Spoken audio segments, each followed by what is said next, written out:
Bienvenidos, señores y señores, to another episode of the Bleed Lows Podcast. This episode of the Bleed Lows Podcast is brought to you by Bet Online. The last of the major pro sports leagues is off and rolling. College basketball is ready to go as well. Bet Online remains your top spot for all your live betting action and contests.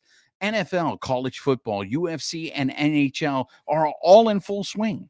BetOnline is your number one source for your wagering news, odds, trends, and predictions. All the hoops betting action, along with every sport available at your fingertips with both desktop and mobile access at any time. Head to BetOnline today and remember to use your promo code BELIEVE, BLEAV, for your 50% welcome bonus on your first deposit. BetOnline, where the game starts. Bienvenidos, sangrones, and we got Nando's on the line already. Simeon's at Chick-fil-A. Way to go. So we're going to wrap up the winter meetings. Joining us on the show is, you guys love him, so that's why we got to have him on the show, Cody Snavely, Canelo. For those of you guys who are new to the show, one of the things that you have to realize about this show is because we're Mexican, we love to give everybody nicknames. We love apodos. So the reason why we call Cody Canelo is because of his resemblance to the fighter Canelo. So Babyface has a nickname. So La Reina de Playa Larga, La Princesa de Picolandia. We're very big on nicknames here on the Bleed Lows podcast. And the ghost of Al Davis, Mr. Raider Philip Lopez. Bienvenido, my friend. So you guys know the rule. Since we're going to be wrapping up the winter meetings, we're going to have fun on this show. So last time we were talking about maybe getting a tequila sponsor. So I hope you guys brought your tequila. You guys know the rule. Anytime we mention Ohtani, you drink. Okay. Dennis Gonzalez. Bienvenido, my friend. Oh, Efren is on the line. What's up, Efren? Oh, Efren, we need you to chime in because I know you got all the dirt with what happened there in the winter meetings. So I got some questions, but obviously I want to start off with this. Everybody lost their mind with the Dave Roberts thing. So what Dave Roberts said was, he admitted that the Dodgers had a meeting with Shohei Ohtani. And obviously that was the wrong thing to do because all shit broke loose after Dave Roberts said that. So obviously I want to start off with that, guys. I want to hear your guys' takes. Dave Roberts was interviewed by a friend of the Carne Asada, Dave Assay, on his show. Roberts was a little surprised at what the reaction was. I want to go ahead and get those takes. But, and look, Babyface is here also. So I want to give a shout out to Babyface. But let's start with Canelo. Canelo, your reaction to Dave Roberts allegedly just blowing everything up.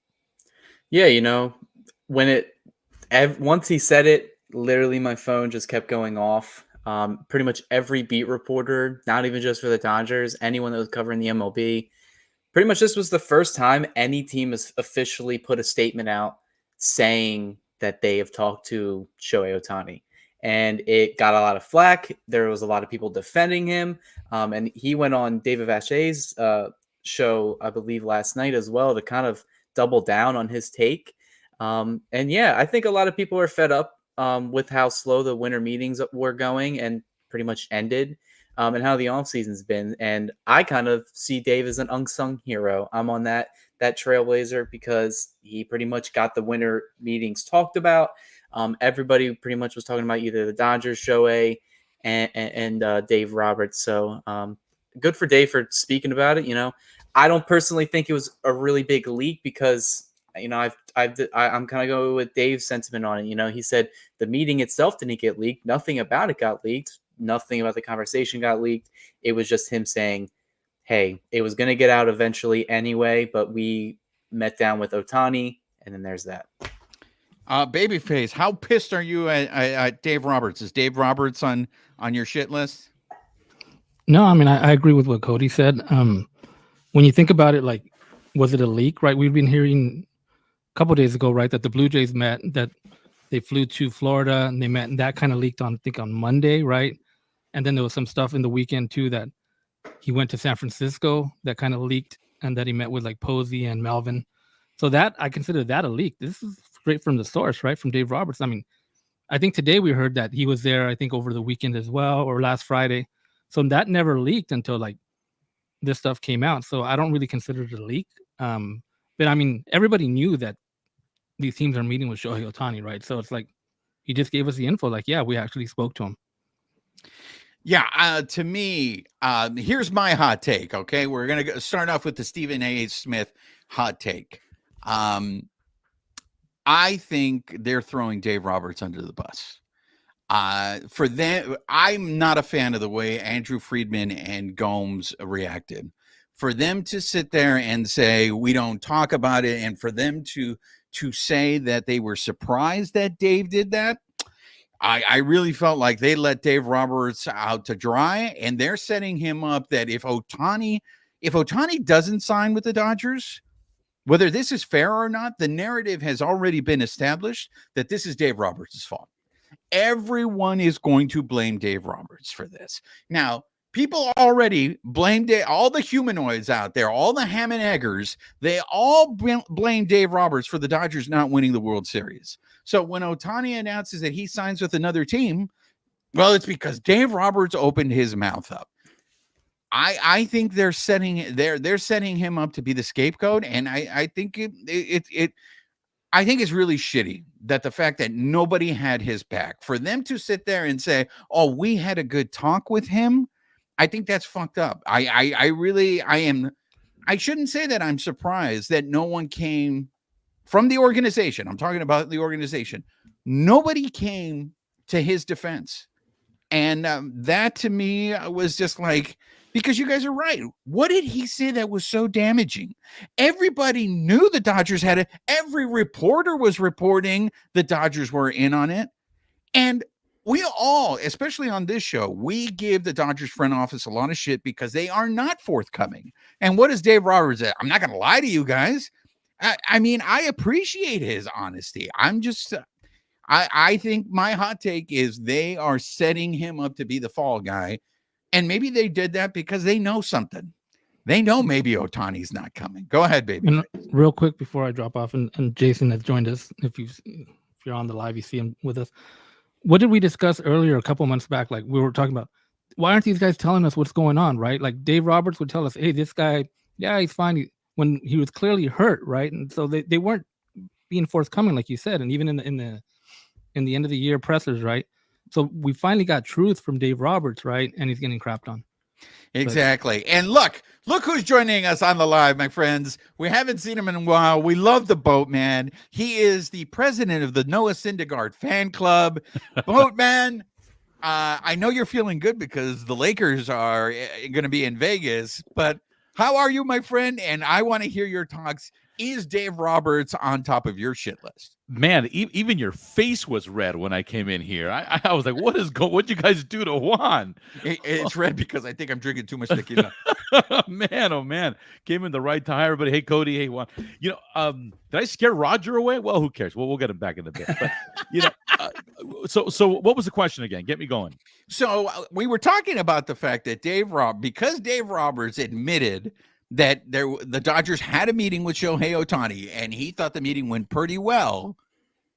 I don't know if you saw all the shit that he was getting on social media, Boatman, but if the Dodgers don't sign Ohtani, is Dave Roberts to blame? Would you hold him accountable for this? No, that's dumb. Look, I don't understand why how that's going to jeopardize anything. Did anyone not think the Dodgers were going to talk to him? Did anyone not think he was going to I mean, to me, he stated the obvious. It was really pretty obvious what he talked about, and then everyone comes at Dave Roberts. I don't know if I'm missing something. If I'm not understanding something, but I don't see how that would jeopardize any conversations, and why that would. Do they think that's going to give some kind of an upper hand to one of the other teams? And I just don't see that. I caught the tail end of what you were talking about, and I'm going to agree with what I heard. I think it was pretty crappy that no one came to his defense. I don't understand. If anything, I felt like one of the GMs. I forget his name right now. Brandon Gomes. There you go. He his response was was interesting. He kind of left him Didn't up. it seem like they went out of their way to be like to distance themselves from that comment? It absolutely did. It did sound that way. And I was kind of taken aback by that. So I agree with you. I don't think this jeopardizes anything. People are just really having too much fun with it to the point to where people are taking them serious that this could have jeopardized something. I don't buy it. I just don't. Let's go to the comments here on the live. Oscar says this: if they don't sign him and Ohtani says it's because of Roberts, should he get fired? Canelo, this is what I was hinting at. I think they're laying the groundwork. Maybe this is their way. This is a hot take, but maybe this is they're setting up Roberts being on the hot seat, because again, I can't stress enough to you guys. He's got one more year after this year. He's going to be a lame duck manager going into 2025. So if things go left for the Dodgers in 2024, or if we get another repeat performance where they get eliminated in the playoffs, is this reason to fire him, Canelo, if Ohtani doesn't sign? I mean, it really just depends on, because what was confusing about it is that I mentioned that he went on David Vassay's show and pretty much doubled down on the comments. You think if he slipped up in the first comments at the winter meetings and then continuously talked about it, you would think that the front office would have been like, hey, don't mention it again. If someone asks you, be like, yes, I said it, but I don't want to get into any more details. But no, he still had conversations about it. At the end of the day, it's Ohtani's decision to come here or not. And I'm agreeing with most of what people have been saying, is that he pretty much knows where he wants to go, and he's using these other teams as leverage, whether he wants to come to the Dodgers or the Blue Jays or the Giants or going back to the Angels. It's all in his court. It's the game he's playing. He's just trying to get, we talked about it last live. I said he's probably just trying to get more guaranteed money rather than the incentives that we all know he's probably going to get thrown into his contract. But to say this is why Dave Roberts would get fired, if Ohtani would get that upset that Roberts just confirmed that they at least met and didn't want to sign here, then I would say that's more of a Shohei Ohtani problem rather than a Dave Roberts problem. And, a lot of beat writers kind of said the same thing. I mentioned it, I implore Dave Roberts for even mentioning anything about this, because the entire winter meetings were pretty much dead until we just got the Juan Soto trade not that long ago. But I don't think he'll get fired for it. But you mentioned, he's getting close to the end of his contract, and the Dodgers are on back-to-back years where they're first-round exits, only one playoff win in those 2 years. He's definitely on the hot seat, but so is Andrew Friedman. First of all, I want to say hi to some of our regulars here. Roy Estrada, go Blue, good evening, good people. Juan Ramos, saludos desde 805 Ventura County. Louis Rasky, you bring up a very interesting point. And here's Louis. If Ohtani were to say that, then I don't want him on the Dodgers. Boatman, did we just get a preview of what life with Ohtani is going to be, where Ohtani is now dictating terms and everybody's walking on glass around Ohtani? Because, and first of all of this is speculation. We don't know that any of this is true. And that's what initially started this, right? And that was, I don't know who was the reporter who initially who was the first one that saw Dave Roberts look at his phone and get serious, right? Because that's where it all started, right? All of us, someone reports that. And of course, from that point on, the chisme started that, oh man, están regañando Dave Roberts. Dave Roberts just really stepped into it, right? But now I'm starting to think, like, was this a narrative created? But the fact that the front office really didn't go to back him up, I think, very quickly. But back to my question, Boatman, are you prepared? Ohtani is a great player. He does everything. Are you prepared to live with everything else that comes with Ohtani, which is, this is how I run the show. You guys need to do things my way. I don't know if that's exactly what's going to happen. I don't know if Ohtani is, what was his story with the Angels? I mean, the Angels obviously liked the guy. It seemed like he was a team player. I don't think they had any issues of him being a prima donna, any stories that came out. So I think we're going to be okay there. I think, and this goes to a larger conversation I've had with other folks about Japanese players and even Korean players and players from Asia, is the language. And now I'm going to get into the business side, and I might take some heat for it, but into the business side of sports. And it's always going to be hard, I think, for the Dodgers, unless they win multiple World Series, to make their investment back on a guy like Shohei Ohtani, because I don't think he will ever be the face of baseball. And the problem with that is it's the one sport where you have these tremendous athletes who sometimes don't speak the language. And unless he learns English and speaks it really, really well in front of the cameras where we have him and we're listening to him, it's going to be a little bit difficult to make him a household face. I've always seen that with players and that don't make that additional effort. And so I know it goes into a different realm, but I think when I see that, and you're going to invest $500 million, it's not Mike Trout, it's not fill in the blank, it's not Manny Ramirez, it's not a lot of these guys, it's different. So I like the idea of Ohtani in a Dodger uniform. I wouldn't be completely disappointed, to be honest with you. I think we can do just as well with that same amount of money. I don't know if we're going to ever see that investment back. I'm a little weary. But anyway, that's kind of my take on that. So having said that, I don't see the prima donna. I don't see that. I think he's going to be a great player, a quiet guy, for better or worse. And in some cases, because he's quiet, he's going to fall under the radar, and it's a little bit harder to sell. I mean, let's call it what it is. We live in a country that loves sensationalism. We like a guy that's going to go on Twitter every once in a while and say some things, as long as they don't cross a certain line. I mean, it's weird, right? It's just really weird when you think about packaging people. So anyhow, that's kind of my take on, do I think he's going to be a problem for them? I don't think it's going to be a problem at all. I think it might just get boring in about 3 years, to be honest with you. So Dark Saints is pushing back, saying that Ohtani's been the face of baseball for 2 years. No, he hasn't. And in every okay, Bo, man, I'm gonna let you come in on that, because here's the thing, right? Everybody tells us that he pays for himself because of all the sponsorship money that comes from the rest of the world. Now, in a sense, on a national level, and I've heard this from beat writers who have told me that when they write articles, the only thing they can talk about nationally is Ohtani. So if Ohtani is the only national story in Major League Baseball, does that not make him the face of Major League Baseball? You say no. What say you, Boatman? And then I'm going to go to Canelo. You're asking me first again. I think he's exciting right now. I think he'll be exciting for a couple of more years, but then after that, we're going to get used to the norm. It's exciting because, like someone called him, he's a superhuman. He's not even human, right? He's a guy that can pitch and he can hit and all that, and I get that. But I think we're going to get over that. There's nothing worse than being an angel. I mean, quite frankly, that is the abyss of branding and marketing. And so that's why the guy has to get out of there. I mean, it'd be a huge mistake for him to resign there with them. I can see the Giants and the Dodgers working out for him. I think it'll do well. Maybe I'm exaggerating in fact that they won't see their investment. I just don't see a 10-year contract.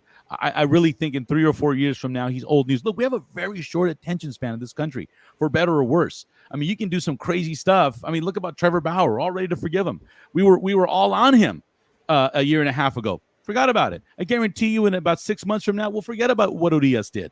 That's just the way the world works. So for better or worse, we have a very short-term memory in this country, and I think he'll become boring in about 2 to 3 years. I don't think he's relevant in 5 years from now, much less in 8 or 9. He will be the Albert Pujols of the Dodgers if they don't win. And I keep saying this. He's almost on the wrong side of 30. I believe he turns 30 when the season starts, if I'm not incorrect, or around the springtime. Yeah. On the wrong side. The Dodgers have about a window of 4 or 5 decent years with him, and if they don't win, it's a sham the rest of the way, because then he just becomes a mediocre to decent player. I mean, unless he's LeBron. That's far and few between. Man, this is why I love having the Boatman on the show, because all you guys sit here and say that I am the Prince of Darkness, and the Boatman comes in here and he makes me look like I'm Mary Poppins, man. I just the Boatman comes in here with his strong takes. Canelo. Now let the Sharks go. Canelo, before I go to you, and I want to hear your take on this face of baseball conversation. I see some people here on the chat. Roy Estrada, Juan, my 5th bottle of tequila after all the Ohtani bombs you dropped. Let me tell you something, my friend. This is a bottle that I love. For those of you, Tequila Ocho is it's a reasonably priced tequila, and I think it's really good. Yeah, you can go for the other pricier, more showy stuff, but if you ever come across this bottle, Tequila Ocho, try it. I recommend it. If you don't like it, hit me up and tell me you're full of crap, Juan. But this is what we do on the lives because it's probably tequila. Canelo, what say you? Does the boatman have a point? I mean, is Ohtani the face of baseball by default, or is he just full of crap over here, the boatman? I don't want to be that guy, but I mean, I do think the way the sport is right now, at least since he won MVP in 21, I think these past 2-3 years, he has been the face of the sport. And that's just because baseball has been pushing it. We looked at the WBC this year was a great example, is that was the most watched game between the US and Japan. And here comes Ohtani. Not only is he hitting in this series, but he comes in, closes the door, shuts it out against probably America's, before all his injuries, best baseball player in Mike Trout. And for a long time, you could have argued that it was Mike Trout that was the face of baseball. And I think what puts baseball at a disadvantage is that a lot of the faces of baseball, or a lot of these good players, are antisocial, or they just want to be, they want to keep to themselves. And Ohtani pretty much has definitely shown that, compared for all the stuff that's been rumored about. He doesn't want meetings leaking. He doesn't want pretty much anything. All the stuff when he won his MVP award this year, he canceled his the after award show or whatever, and that didn't answer any questions. And the dog was nowhere to be found. So, but other than that, I think it's a no-brainer that the Dodgers. I don't think it's as simple as saying the Dodgers won't make back their investment, because I bring up the Keith Law article on The Athletic where it was reported that before he even stepped foot on the field, that he made the Angels around 70 to 100 million just in advertisements. And then the downside of that is that once he got hurt for the Angels and didn't pitch, and then he pulled his oblique and was out for the rest of the year, the Angels pretty much had all those sponsorship pulled, because where a lot of these guys are watching games is they're getting pretty much that entire Japanese market. And they're all watching these Angel games. But if he's not playing, or if he's not doing both things, it's harder for the Dodgers or even the Angels or whatever team he goes to get back that investment, unless, like you said, they're winning multiple World Series. But I definitely think right now he is the face of baseball. I definitely think the MLB wants to keep pushing him. And I really think a good spot would just be the Dodgers. I mean, we already took our shots at the Angels, but that is pretty much the abyss of baseball. They've been the most dysfunctional franchise probably in the last 10 years, to have arguably two of the greatest players of all time on your team at the same time, and not even make the playoffs with them, and only make it once in the past, I believe, 15 years. And once again, I have to give a big thank you to the boatman, because the last few weeks we have become the villains of podcasts in the Dodger universe. So I'm pretty sure once the haters see that clip, we're gonna get a lot of grief, and it's good. I love it. I want to switch gears real quick, and one of our listeners sent me this question. And so I want to shout him out. Bob Harvey from Harvey Sports. He wanted me to make sure we discuss this topic. And that is, for the second year in a row, there is very little action in the winter meetings. Do we need them anymore? He also has some questions about why Gavin Lux isn't getting more respect. And is he getting traded in the deal for Adames? Bob, first of all, thank you for listening to the show. Thank you for sending in that question. I think we want to gear this question up to you, Boatman, because you come from the basketball world. For those of you who are new and don't know, the Boatman is the PA announcer for the South Bay Lakers. So he's our NBA guy. And we were having this conversation off air, Boatman. It seems like the offseason, especially like in the NBA, the minute you can sign a free agent at like 9:01, everybody's already signed. All the deals start coming. They're being reported. Obviously, tampering is not real in the NBA.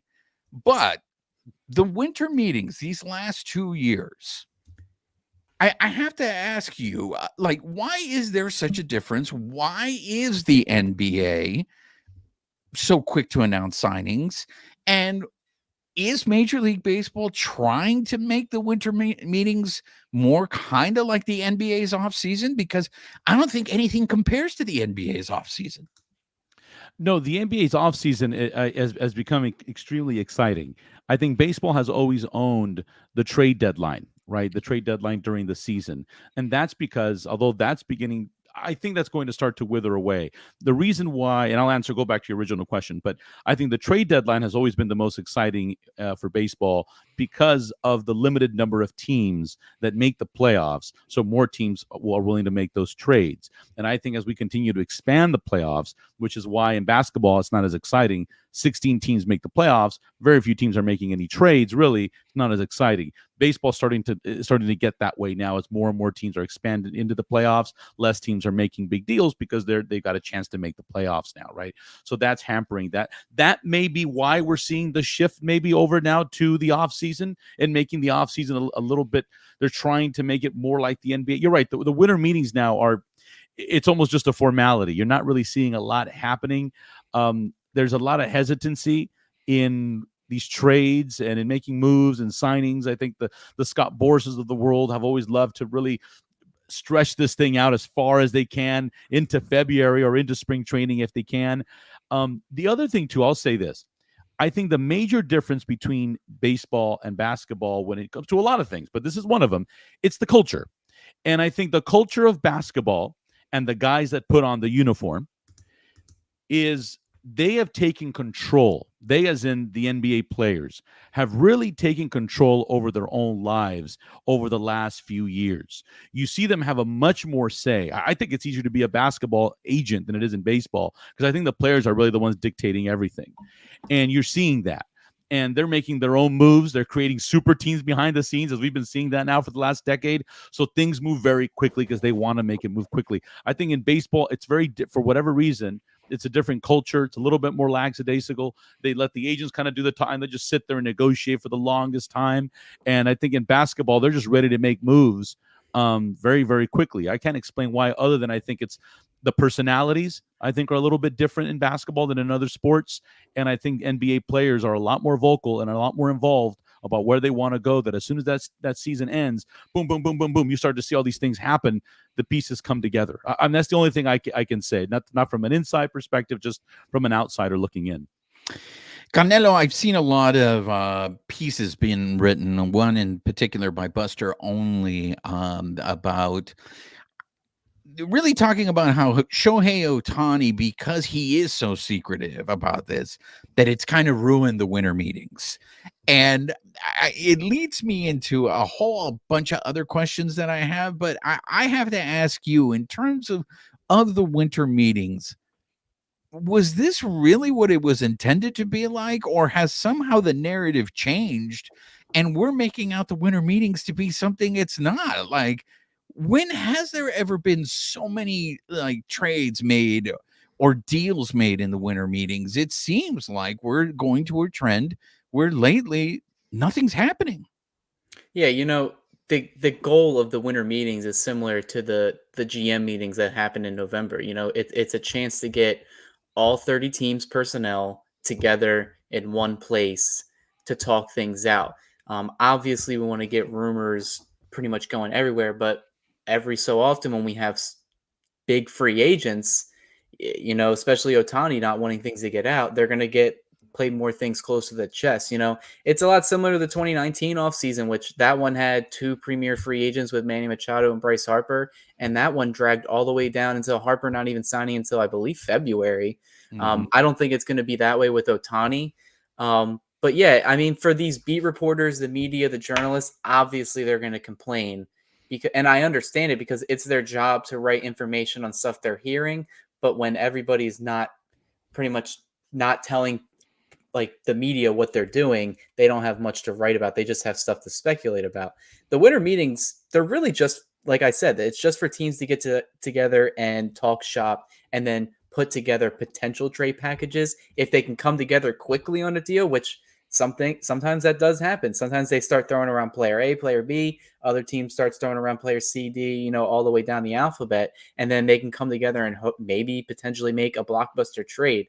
I think the MLB really wants to push it that way because, like Jason said, the MLB free agency is probably the most boring in all of the sports. Like the NBA, the NFL, as soon as the offseason kicks off, these guys know where they want to sign. Their agents get it done. The players get it done. In baseball, for whatever reason, it's just different. And I don't really think there's a clear-cut answer to fix it because it's just a culture thing for baseball. I just feel like that's how it's been. I don't really expect it to change anytime soon. I want to follow up, Canelo. I want to get your take on this. Justin Turner, I don't know if you guys saw his tweet. I think this was maybe from a day ago or something like that. I thought it was very interesting. Here's Justin Turner's tweet. When reporters know that he said leaked information will impact his decision, still report unsourced leaked information. Isn't that reporters tampering with free agency, or are they just doing their job? I find this very interesting that Justin Turner decided to make that public, because I think one of the things that has become very obvious during this winter meetings is the information that we're getting it because teams want this information out there. Okay. This is the way it works, people. Team will call up a reporter, a certain reporter who works for ESPN or whatever, MLB network, and gives them this piece of information. And in return, they're going to spread that information because that team wants that information out there. So I kind of sense Justin Turner's frustration there, where these guys can tweet, report, speculate everything, and there's no consequences to it. And this is why I said I hate this time of year, because we get Shohei Ohtani is going to sign by the end of the winter meetings. Now we're getting Shohei Ohtani is going to make a decision by the end of the weekend. What is it? Because now it's become we have to create content as opposed to reporting the facts. Am I off base on this, Canelo? No, I mean, it's not even just the journalists or the media members' frustration. It's also these other free agents out there, including Justin Turner, where these B-tier free agents can't get their market set until the big guys sign. And Ohtani, I mean, love him or hate him, but right now he's currently holding up the market for all these other teams. Like even Andrew Freeman himself said today, he was like, we kind of got a lot of clarity on the trade market, free agent market, but until these guys sign, we really can't go forward with any other plan, because as soon as say Ohtani goes to some other team, the Dodgers have to pivot and go to their backup plan. And that's not going to be the same as their plan A if it's for Ohtani. And then Justin Turner, he's a free agent out there that's looking, Ohtani's a DH. Justin Turner has been profiled more as a DH at this age in his career.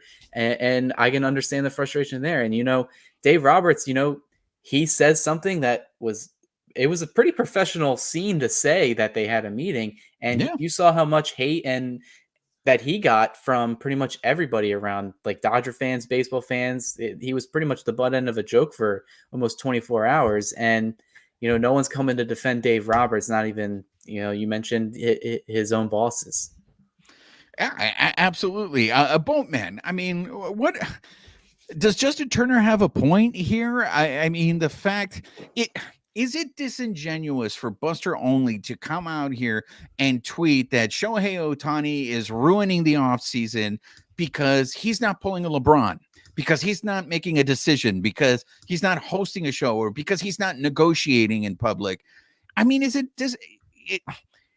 so basically these guys are complaining, you're not giving me anything to write about, therefore you're ruining the sport. Yeah, no, like it's ridiculous. I mean, it's these guys don't have any responsibility other than to themselves. I mean, Ohtani's job right now is to look after Ohtani, period, to get the best deal possible in the best place possible. And look, again, going back to I mentioned earlier, cultures.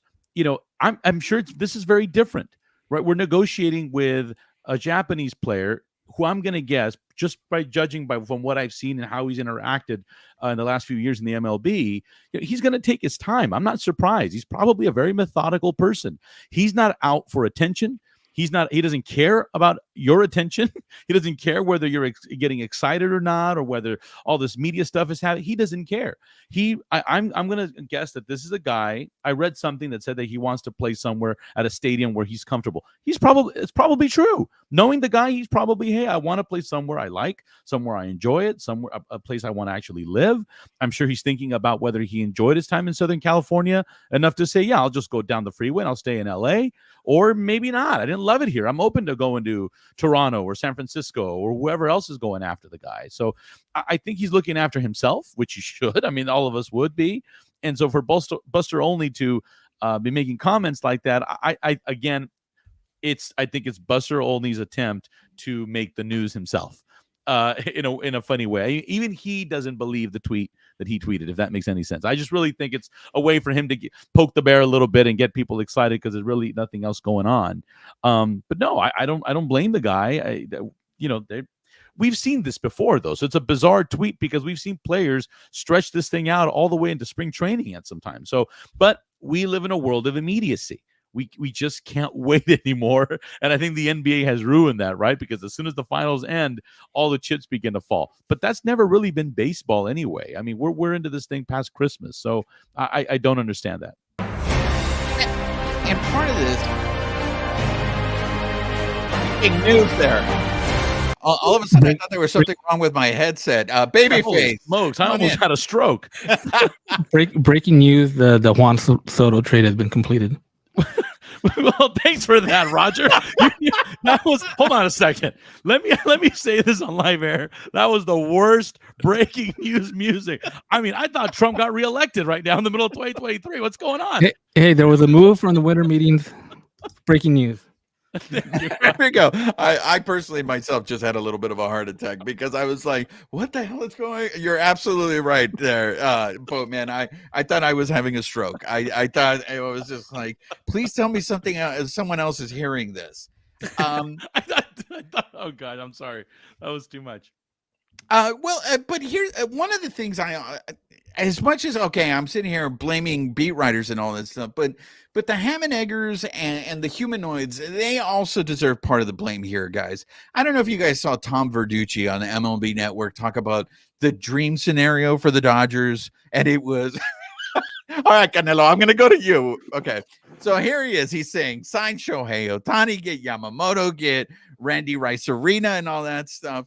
He's clearly, it's not reality. He's prefacing it by this is a dream scenario.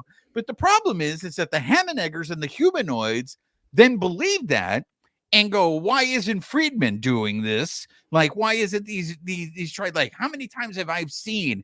And I know that it's not serious, but the problem is how many times have I seen announce Yamamoto, announce Ohtani, you cowards? Canelo, why did you roll your eyes so hard? Is it because of the breaking news music?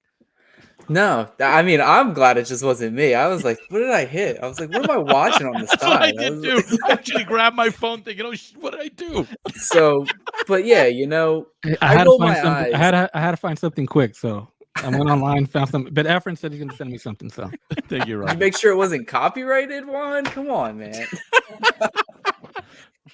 But, I roll my eyes at that because I saw the clip. Tom Verducci, he's just trying to drive up the views for MLB Network during his segment. I understand it, It's been a slow winter meetings. It's been a slow off season. Why not have some fun with it? I don't know if he takes that entire scenario seriously, because how realistic does a trade for in one off season, Corbin Burns, Willie Adames, Randy Rosarena, and signing Shohei Ohtani? That's the type of stuff that I do when I turn on my PlayStation 5 and I fire up MLB The Show when I'm trying to just have some fun.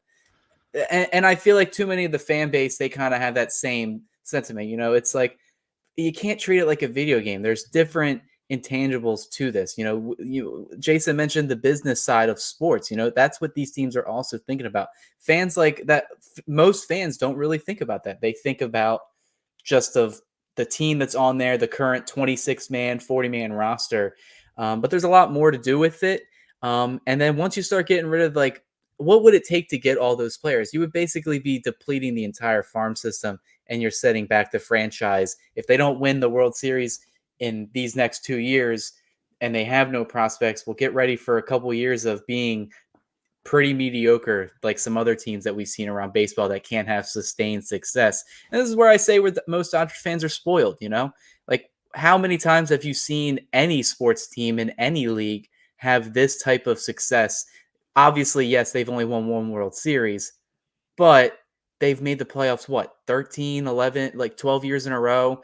They're always in contention to be in the World Series. They're always in contention to be it with these big time free agents. And then on the back end of that, they run their team like a small market Rays team where they build and draft and develop. And they're the model of success.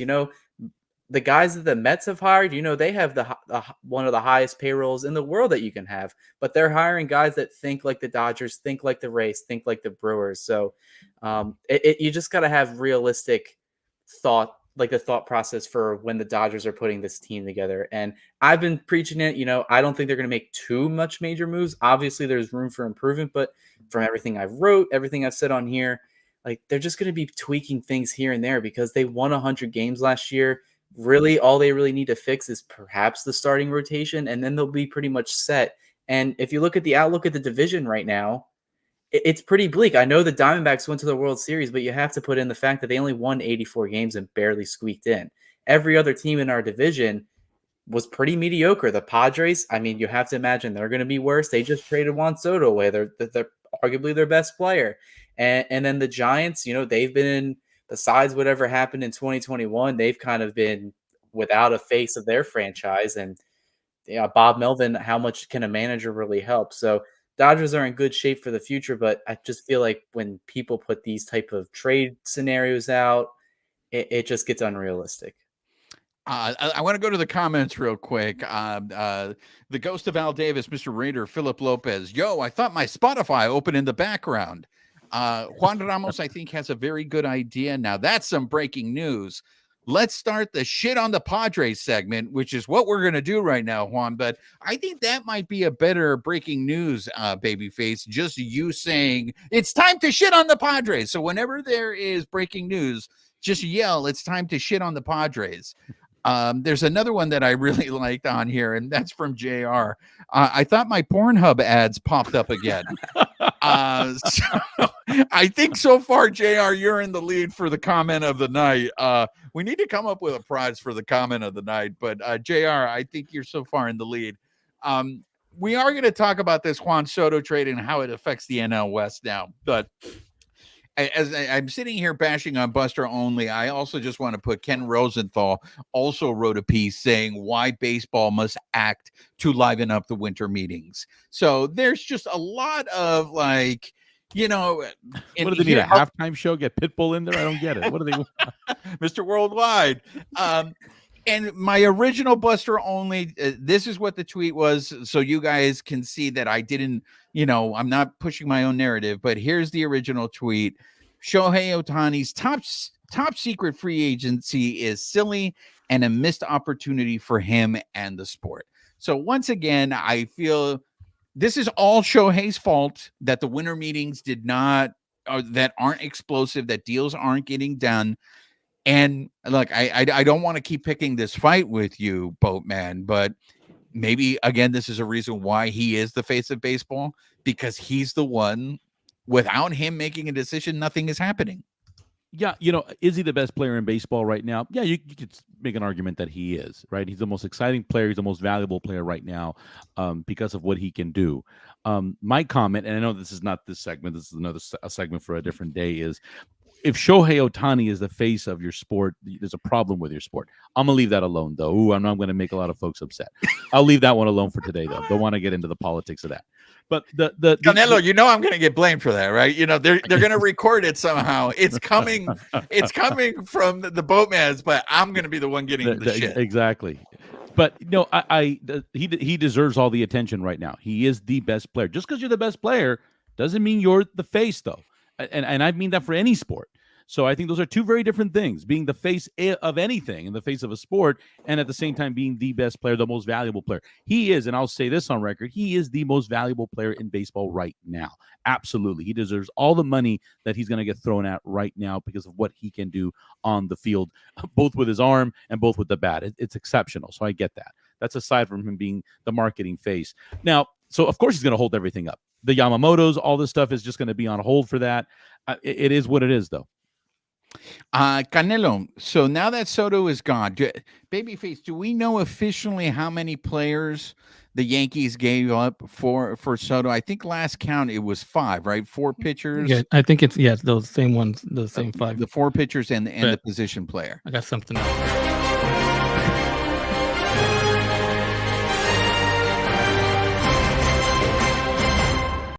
Okay, Jeff Passan here.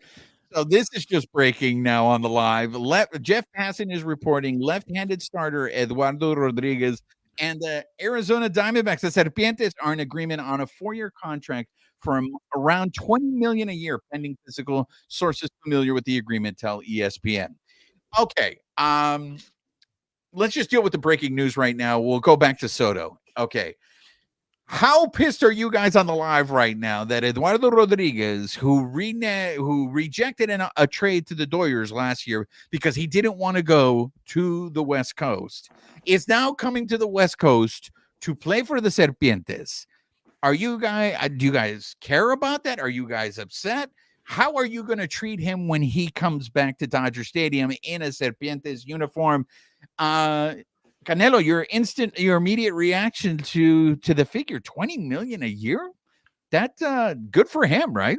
Yeah, that's what pitching in the AL Central does for you. It inflates your stats a little bit. We mentioned it during our trade deadline live a few months ago, where the Dodgers, they were getting ready to acquire him, and he ended up vetoing the trade. So, due to reasons that he didn't want to live on the West Coast due to his family, I fully understand that, but then to say when he goes to free agency, location, I'm open to anywhere. So it kind of makes him look like a hypocrite a little bit to go to Arizona, which is still on the West Coast. But, the D-backs, they needed another starter in that rotation. That's probably the biggest reason that they didn't end up finishing that magical run to a World Series title. So, it's a good move that they made. Maybe they see something where they can get $20 million a year.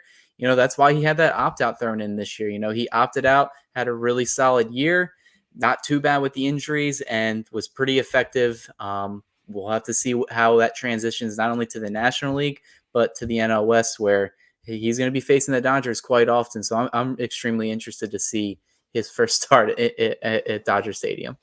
Okay, so here's my hot take, my prediction. I feel that when Eduardo Rodriguez plays the Tigers, the White Sox, the Royals, and the Guardians this year, he will dominate. The rest of the starts, good luck to you, Serpientes fans, and enjoy that $20 million. At this point, Roy Estrada, I just saw your comment. I'll go back to you on that. Bowman, what is your immediate reaction? How do you think this impacts? So you have Soto gone now. So the show pods lineup, regardless of what you think of the guy, has become less impactful in my opinion. That was a big bad. And that dude, he came on towards the end of the season. So Soto's gone, but now the Serpientes, who made it to the World Series last year, they just added a pitcher. What do you think this NL West division looks like? Are you still picking the Rockies to be the surprise winner? Definitely not the Rockies, that's for sure. No, I think the Diamondbacks got a little bit better. It's a great move for them. While everyone is over here chasing the flashy lights, they know they're not going after the big elephant in the room, right? They're going to go and chip away, and kudos to them. Right now, they're winning. They signed a nice pitcher. It's what they need. The Dodgers wish they had a guy like him. The Dodgers pitching staff, as far as I'm concerned, their rotation is the worst I've seen in several years. They have a lot of holes. Even Ohtani is not going to solve your problems. You need 2 strong pitchers. You need Ohtani and Yamamoto. You need an Ohtani and a Blake Snell. You need more than that. So kudos to the Diamondbacks. As of right now, they're a little bit better than they were a month ago. And that's where you have to see it. The Padres are a little worse than they were a month ago. And so I do think the Diamondbacks are going to definitely win 90 games this year. They were a decent team last year that just squeaked by. I completely agree with Cody. I think it was a little bit of a fluke.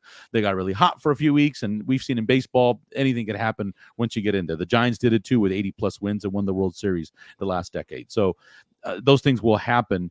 But a lot of people were looking at the Diamondbacks early on this year as a young team, up-and-coming team. You have to assume they're only going to get a little bit better with more seasoning. So, and now with this move, and I don't think this is going to be the last we're going to see of them, they could end up being a 90 to 93 win team next year easily and squeak in there once again. I like the move. I wish the Dodgers would sign a guy like him, but I'm still hopeful. I think the Dodgers have a lot of cards up their sleeves, I think, and we're going to see a very different rotation. And I think a more aggressive offseason than we've seen in the past. I think we're going to see here. Mr. Seabad, I just want to give you an update because Mr. Seabad just woke up from a nap. Juan Soto got traded to the Yankees of Nueva York. Easy. What will the Dodgers lineup look like if they don't get Ohtani? Will they re-sign Martinez with a run? A similar lineup to last year with Lux at shortstop. Look, we're talking about how these moves with Soto going to the Yankees, the Serpientes signing Rodriguez. What is the NL West going to look like? I'm going to say this, and you guys all call me the Prince of Darkness. I still think the Dodgers are winning the division. Yeah. I still feel like with these moves, the Dodgers haven't even done anything yet. Like we don't, even if they don't sign Ohtani. I'm going to let Canelo take this one easy, but we've talked about this in prior shows, and I know Bob Harvey asked the same thing about Lux. Look, Lux is here to stay. I think they're going to give him a shot this year. Canelo, what do you think? What is this lineup? What possible moves? Let me give you a two-parter here, Canelo. What does the lineup look like with Ohtani? If they don't get Ohtani, what does the lineup look like? Yeah, I think we mentioned it last time. I've talked about it all fair with you guys too, and I've written about it in a bunch of my articles.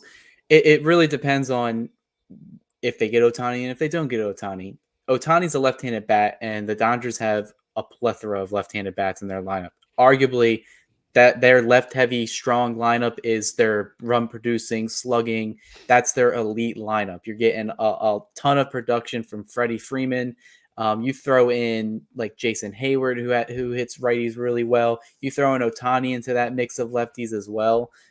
You're just asking for pretty much more success because you're betting on him to continue being a good hitter. And then you're getting other lefties back. You know, we mentioned Lux. I believe he's here to stay. I think with the move of Mookie staying at second, at least primarily, or majority of his starts will be at second, kind of closes the door on the Willy Adames trade talk. Even though Ken Rosenthal kind of put that blurb out again today saying that there is a possibility that they explore Willy Adames. I don't really see it. I don't think it really makes sense because at the end of the day, you know, to give all the Lux fans out there, including myself, some faith is that I was really excited last spring for him to get his opportunity. I really think he was going to pretty much take it in stride, but then the freak injury happens and he's out for the whole year. I definitely think he'll grade out better defensively than his numbers have shown at short. And he's a really solid contact hitter that could show some pop. You know, they said that he's put on some muscle. So we just have to see what's out there. But if they don't get Ohtani, that's where you kind of have to start working because the first thing you have to do is replace DH because that's where you're banking on Ohtani to play for not only next year, but probably for the entirety of him being as a two-way player. The most logical answer is JD Martinez, but, you know, even we've had our doubts, like how much can we bank on him replicating last year? You know, he's getting older. At the end of the season, he had that back injury that kind of lingered throughout the entire year where it was he can't play day games because it'll be aggravated. Well, can you really depend on that for a whole full 162? I'm not too sure. And I also think some other teams may throw some more money and years at him, you know, because some of these other teams are pretty desperate. There's a couple DH options out there. I think the most logical one would probably be to just shift Muncy at DH and then maybe try to find a solution at third. But if they want to sign another traditional DH, Jorge Soler, I mean, Justin Turner, if you guys want another reunion, he fills as a DH now. Jock Peterson, another Dodgers reunion that people have been bringing up. He is profiled more as a DH. But I really think a lot of these holes that's on the Dodgers' current MLB roster, I think they're just going to be filled internally. We already mentioned DeLuca. I definitely think if you don't trade Michael Busch or Miguel Vargas, you got to give them playing time. You got to give them a shot. And, I agree with Juan. On paper, even right now, if the Dodgers don't make a single move and they just run back with what they did last year, I still think they're going to win like 95 games and win the division, no problem. It's just when you get to October, it's a different story, and anything can happen. But there's definitely a lot of obstacles if Ohtani doesn't sign. I think the easier scenario for the Dodgers is bringing in Ohtani and then figure out their rotation, and then you're pretty much set. Roy Estrada came in here with a good one. In relation to what you just said, Canelo, if for some reason Ohtani, they don't get Ohtani, and they decide to, JD Martinez gets a payday somewhere else, and they decide Max Muncy's going to be their DH. Roy Estrada saying, how about Candelario for third base? A switch hitter, better defensively than Muncy. What would it take to get Candelario? Is he even a serious option for the Dodgers? I mean, he should be if they do swing and miss on Ohtani and they move Max to DH. I mean, if you look at the Dodgers' entire roster, they don't really have many third base prospects waiting in the wings ready to take over. Muncy, he's a defensive liability. Michael Busch, he profiles extremely poorly at pretty much every defensive position except first. Well, first base is taken right now. So other than that, there's really nobody on the roster, so they kind of have to get creative in that way. That's where, Amy Cuevas' favorite player, Kiki Hernandez, he filled in pretty well over there. But Candelario, he's a very interesting player. He went from being a nobody when I believe he was on the Nationals, and now he gets traded to the Cubs, has a really good year last year. He's definitely a good hitter, and he probably is more athletic at third. So I definitely think if they're going to move Muncy away from third, they should definitely get a solid defensive third baseman over there. And Candelario, he fits both things that you want to solve. He hits well, and he's good at defense. Morosi is reporting though that he is engaged in talks with the Reds, so it looks like he might be going to the Reds pretty soon. Candelario, is that what you're talking about, Babyface? Yeah. Babyface, come in here, because before we wrap up the show, we have to do our segment, Time to Shit on the Padres. With Soto gone, what do you think's happening with your beloved show pods? I mean, I think we were seeing what we kind of heard at the end of the last year, right? Is they were going to shed some money, right? They ended up the season, it seems short, right? They had to take out a loan, so I think. I mean, they didn't get the full Juan Soto, I think, in the year and a half that they had him. I don't think Juan Soto was the same once he got to the Padres as he was like when he was with the Nationals. So, I mean, they definitely got to replace that in the lineup. But yeah, like you guys said, I think the Padres right now are a weaker team, right, as they were when they finished the season, right? Not having Juan Soto, even if Juan Soto wasn't like the Juan Soto we saw in Washington, he still gave him something, right? And I think he did come on a little stronger towards the middle of the year. He kind of finished off a little better, but I think right now at the moment, they are a little weaker offensively with no longer having Soto in that lineup. Boatman, how realistic or how serious should we take this money issue with the show pods? The fact that their television contract, it went belly up with Bally going bankrupt, and they were depending on some of that money to be able to support these payroll choices that they made. Their owner recently passed away. Look, I thought it was a good thing if the show pods were competitive. It's a good thing for baseball. If all of a sudden the show pods go and they sign all these players and they make a run and then they turn it into a fire sale, they become the Miami Marlins. I don't think that's good for baseball. What do you think, Boatman? No, it isn't. And, you have to really blame A.J. Preller for that. I mean, a lot has already been written about the guy. The guy's a jerk from what all accounts. He's a micromanager, and then he went and signed some nobody coach man or whatever that thing is that I've never heard of because they don't have any money. And I mean, it's what they did to their former coach was a travesty. And everything's been written about that. I don't have to rehash that. So all that to say, they have a management issue, but more than anything else, a huge management issue. I don't know if it was an ownership issue or not, but a management issue they certainly have, and that's been written about already. So I think that's the biggest thing they need to fix. Doesn't sound like that's going to get fixed anytime soon. They're probably in trouble for a little bit.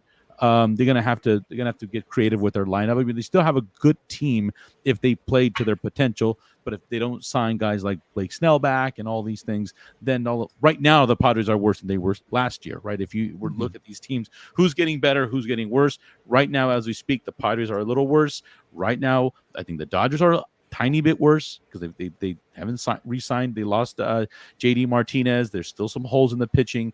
The outfield is atrocious. I mean, you're looking at an outfield of what do you got? Outman is really your best guy out there. You got a halftime player, an aging guy in Jason Hayward. He's not a starter. He's a bench guy. And then you got my favorite, Chris Taylor. Ooh, you know what I mean? All the ladies go excited for it, but he sucks. So the bottom line is they don't have an outfield. They don't have an outfield. Now that you moved Mookie Betts to second, congratulations. You have a crappy outfield. So they need to, I mean, all of a sudden, and I can't believe I'm saying this. Cue the music, Roger. But shit, we might have to go after Cody Bellinger all over again. I mean, that's how bad the outfield looks right now. I'm going to throw one last one out there. I would love to see Bo Bichette in the Dodger uniform at shortstop. That's the trade I would make, and I would give up Gavin Lux for that. Oh, okay. Canelo, I need your reaction to that. Bo Bichette. That rumor was put out early. I didn't buy it, but what are the chances that the Blue Jays are going to move Bo Bichette? Slim. I don't know even why that got blown out. And then especially when they got into the Ohtani chase, I mean, it really didn't make sense. You're really going to tell me your sales pitch to Ohtani is to run your team like the Angels? I don't think that would really. That's true. That if I was Ohtani, I wouldn't want to go there. If your idea is we're going to sign you, but we're going to trade probably one of our best players that we've had in recent memory. Speaking, I fully agree with Jason. There's like 3 players where I would probably give up anybody for, not named Bobby Miller. Bo Bichette's one, Randy Arozarena is the other, and Luis Robert is the third. And those are the only time where I'm probably going to give up any prospect you want, not named Bobby Miller. Even Gavin Lux, you can throw him in there as well, because those are 3 big-time players that would change, not only because of the years they're under control, but pretty much just everything about those players just speaks superstar. Once again, the Boatman, I'm going to read some comments here. The Ghost of Al Davis, Mr. Raider, Philip Lopez, Boatman with just a bunch of fire emojis. Juan Ramos, dude, Jason, you're spitting fire. Love it. Yeah, but I'm the asshole. Remember, I'm the asshole on the show. The fucking Boatman comes in here and lights everyone up, but yet I'm the one that gets all the shit for being negative. Okay, we're gonna wrap things up. Last thing. So everything the winter meetings are over. Okay, so far the biggest things are Juan Soto got traded, and the Serpientes got Eduardo Rodriguez. What do you guys? Last predictions. I know Morosi's saying that Ohtani's going to make a decision by the end of the weekend. It seems like nothing else is going to happen until Ohtani makes his announcement. So how much longer, like you had mentioned earlier, Canelo, Bryce Harper didn't sign until February. You know, Ohtani doesn't seem to be in a rush. All I kept hearing was that Ohtani was going to make a decision. He already has made up his mind.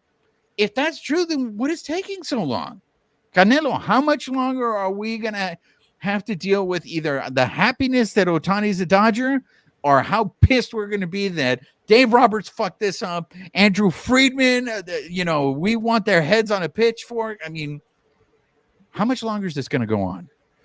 I mean, the obvious answer is that it happens before the MLB regular season starts. And I'm just kidding. But I feel like you should have kept it serious just to see what the comments are going to be like. I feel like he can't let it go past probably next week. I feel like if I'll give him until like Christmas around that time, if he's still delaying it, then I'm going to kind of be like, all right, we're taking a little too long, buddy. What are you trying to accomplish here? Who's not meeting your deal? I'll pitch in a couple dollars to get you to wherever you go, even if it's not with the Dodgers.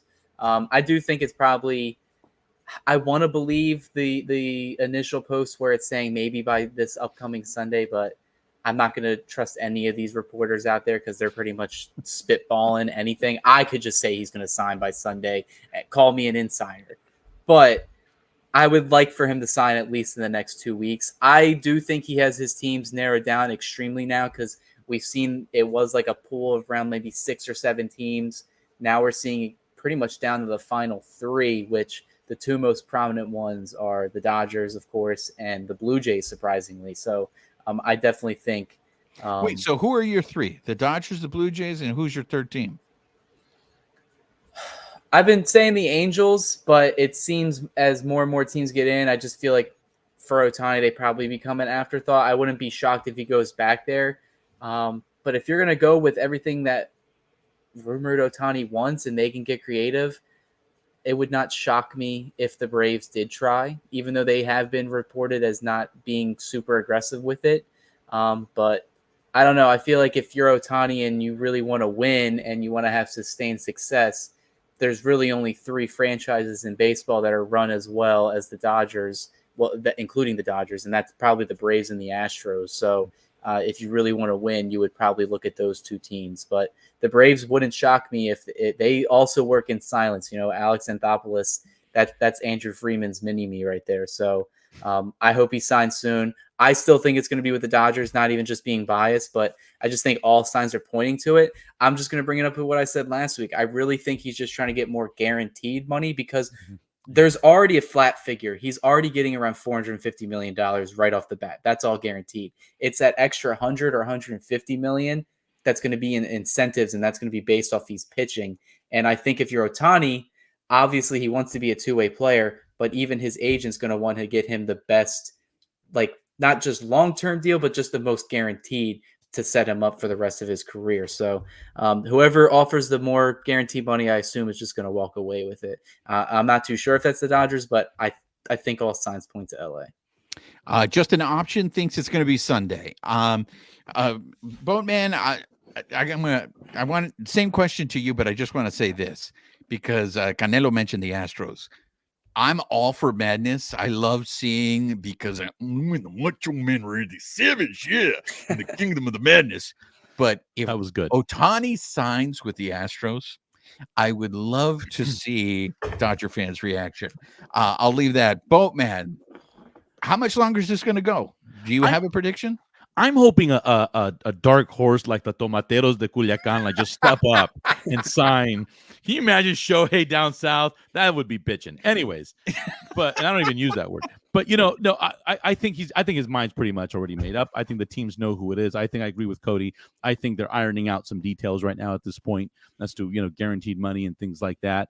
I think right now, I think the Dodgers brass know whether they got him or not. I really think whoever the team that has him, I think they know. I think it's Wednesday night. Do you think that's why Dave Roberts did what he did? I think so. I was thinking about that a moment ago, actually, as Cody was talking. I thought, maybe there was some strategy behind what he said. So I think that the 1 or 2 teams, it might even be just 2 teams at this point. And if it's not the Dodgers, I'm hoping it's Toronto because that's another abyss. And so, I don't have to worry about him competing against us or anything. Go to Toronto. That's what you want. But I don't think it is. That'd be very shocking if it was. I've always said since the beginning, if it's not the Dodgers, it's going to be the Giants, as much as it's going to hurt me. But if I was a betting man, I don't know why, but I really believe the San Francisco Giants might end up with Ohtani if it's not LA. I just see it. I think he looks at that 300-foot wall and he says, I can hit about 1,000 home runs over that thing. And that's enticing into that. Well, I might even buy the Boatman might end up in a Covey Cove out there. What kind of a good shtick would that be? But no, I think that could be the dark horse at this point. Babyface, wrap it up. When are we going to hear the Ohtani news? Whether he's a Dodger or whether he goes and plays for the Tomateros? I think it's probably in the next couple of days. Hopefully by the weekend. I'm still thinking Dodgers also. I think it's between the Dodgers, Blue Jays. I think the Giants probably fell off and the Angels. But now with like Soto going to the Yankees, that AL East isn't a guarantee who's going to win that AL East. So if he wants to win, if he really wants to win, I think the Dodgers are his best option. If you look back at since he's come into the league, out of those teams, who is the team that's consistently won? It's the Dodgers, and is primed to continue to win.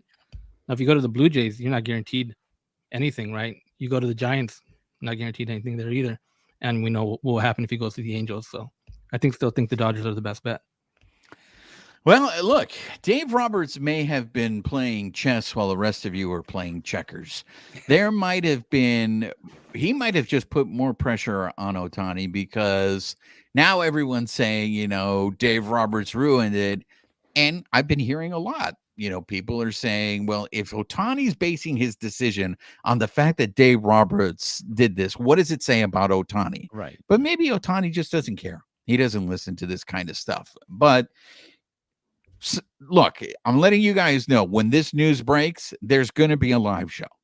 I just hope it's not on the weekend, like all of you guys are talking about, because I have a life, you ham and eggers and you humanoids. I have things to do. I don't want to be doing a live show on the weekend. So I'm predicting he is going to, because if he does a Friday news dump signing, if at 6:00 all of a sudden it comes out that Ohtani has signed, I'm just going to be like, oh, this guy. But I think it is going to be next week, hopefully. And like I said, I hope it's the Dodgers because I want to see this dude play every day. I hope it's when we're doing it live, though, so I can. Well, I know Efren. Can you just cut?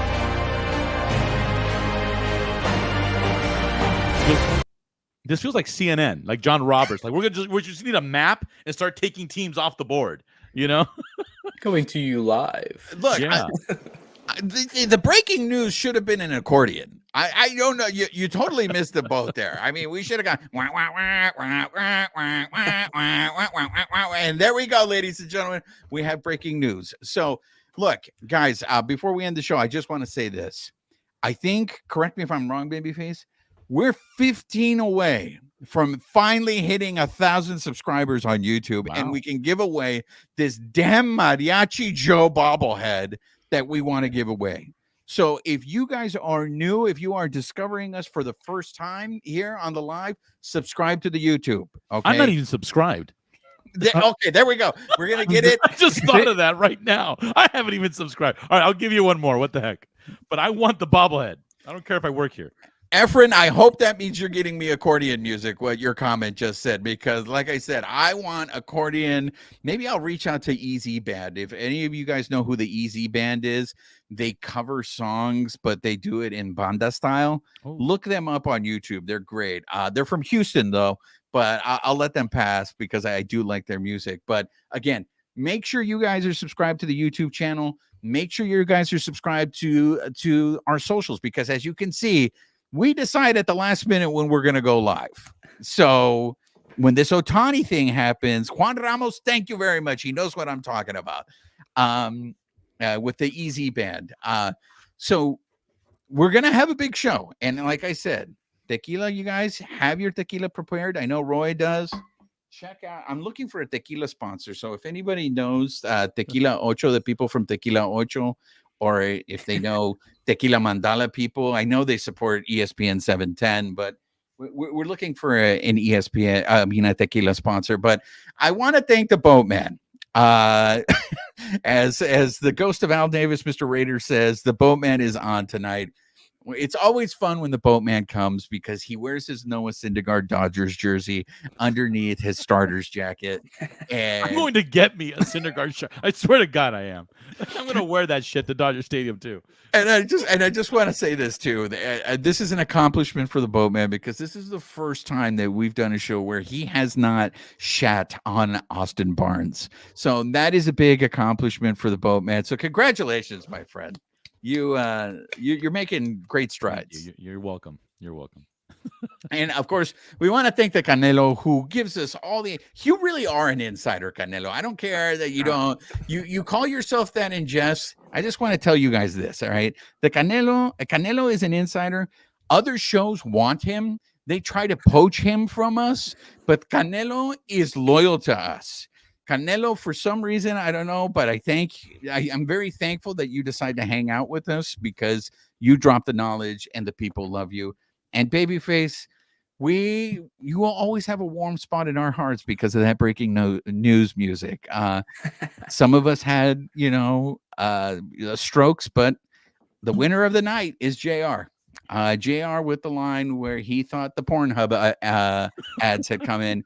He is the winner of the comment of the night. So you guys need to bring it next time on the live. This may be a new category that we are starting. Comment of the night. So JR, congratulations to you. Yo ha sido su servidor, Juan Ramírez, de parte de mis colegas, the Boatman, Jason Barquero, Cody Snavely, Canelo, and Babyface. Nos vemos para la próxima. This episode of the Bleed Lows podcast has been brought to you by betonline.ag, where the game starts. Nos vemos.